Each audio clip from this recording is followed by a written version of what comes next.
भागवत गीता अध्याय 4 दिव्य ज्ञान श्लोक 41 योग संन्यस्त कर्माण ज्ञान संचिन्न संशयम आत्मवंत न कर्माणि निबध्नन्ति धनंजय।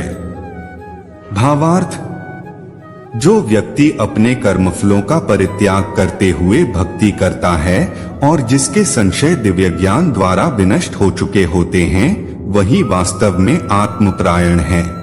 हे धनंजय, वह कर्मों के बंधन से नहीं बंधता।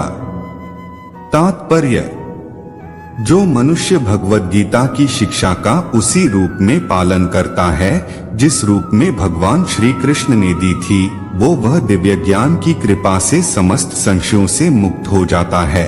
पूर्णतः कृष्ण भावना भावित होने के कारण उसे श्री भगवान के अंश रूप में अपने स्वरूप का ज्ञान पहले ही हो जाता है।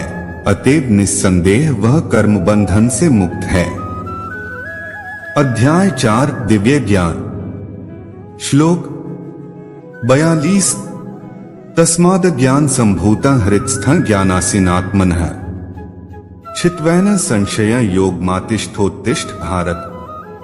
भावार्थ, अतएव तुम्हारे हृदय में अज्ञान के कारण जो संशय उठे हैं, उन्हें ज्ञान रूपी शस्त्र से काट डालो। हे भारत, तुम योग से समन्वित होकर खड़े हो और युद्ध करो। तात्पर्य, इस अध्याय में जिस योग पद्धति का उपदेश हुआ है वह सनातन योग कहलाती है। इस योग में दो तरह के यज्ञ कर्म किए जाते हैं, एक तो द्रव्य का यज्ञ और दूसरा आत्मज्ञान यज्ञ जो विशुद्ध आध्यात्मिक कर्म है।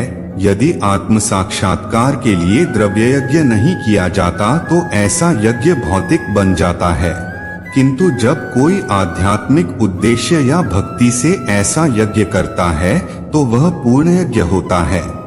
आध्यात्मिक क्रियाएं भी दो प्रकार की होती हैं, आत्मबोध या अपने स्वरूप को समझना तथा श्री भगवान विषयक सत्य जो भगवत गीता के मार्ग का पालन करता है, वह ज्ञान की इन दोनों श्रेणियों को समझ सकता है। उसके लिए भगवान के अंश स्वरूप आत्मज्ञान को प्राप्त करने में कोई कठिनाई नहीं होती है। ऐसा ज्ञान लाभप्रद है क्योंकि ऐसा व्यक्ति भगवान के दिव्य कार्यकलापों को समझ सकता है। इस अध्याय के प्रारंभ में स्वयं भगवान ने अपने दिव्य कार्यकलापों का वर्णन किया है। जो व्यक्ति गीता के उपदेशों को नहीं समझता वह श्रद्धा विहीन है, और जो भगवान द्वारा उपदेश देने पर भी भगवान के सच्चिदानंद स्वरूप को नहीं समझ पाता तो यह समझना चाहिए कि वह निपट मूर्ख है। कृष्ण भावनामृत के सिद्धांतों को स्वीकार करके अज्ञान को क्रमशः दूर किया जा सकता है। यह कृष्ण भावनामृत विविध देवयज्ञ, ब्रह्मयज्ञ, ब्रह्मचर्य यज्ञ, गृहस्थ यज्ञ, इंद्रिय संयम यज्ञ, योग साधना यज्ञ, तपस्या यज्ञ, द्रव्य यज्ञ, स्वाध्याय यज्ञ तथा वर्णाश्रम धर्म में भाग लेकर जागृत किया जा सकता है। ये सब यज्ञ कहलाते हैं और ये सब नियमित कर्म पर आधारित हैं। किंतु इन सब कार्यकलापों के भीतर सबसे महत्वपूर्ण कारक आत्म साक्षात्कार है। जो इस उद्देश्य को खोज लेता है वही भगवत गीता का वास्तविक पाठक है, किंतु जो कृष्ण को प्रमाण नहीं मानता वह नीचे गिर जाता है। अतः मनुष्य को चाहिए कि वह सेवा तथा समर्पण समेत किसी प्रामाणिक गुरु के निर्देशन में भगवत गीता या अन्य किसी शास्त्र का अध्ययन करे। प्रामाणिक गुरु अनंत काल से चली आने वाली परंपरा में होता है और वह परमेश्वर के उन उपदेशों से तनिक भी विपथ नहीं होता जिन्हें उन्होंने लाखों वर्ष पूर्व सूर्य देव को दिया था और जिनसे भगवत गीता के उपदेश इस धराधाम में आए।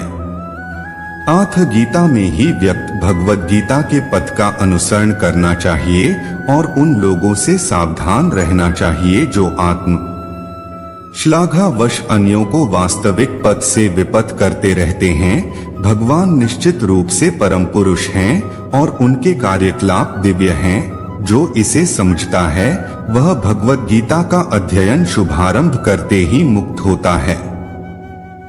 इस प्रकार श्रीमद् भगवद गीता के चतुर्थ अध्याय दिव्य ज्ञान का तात्पर्य पूर्ण हुआ।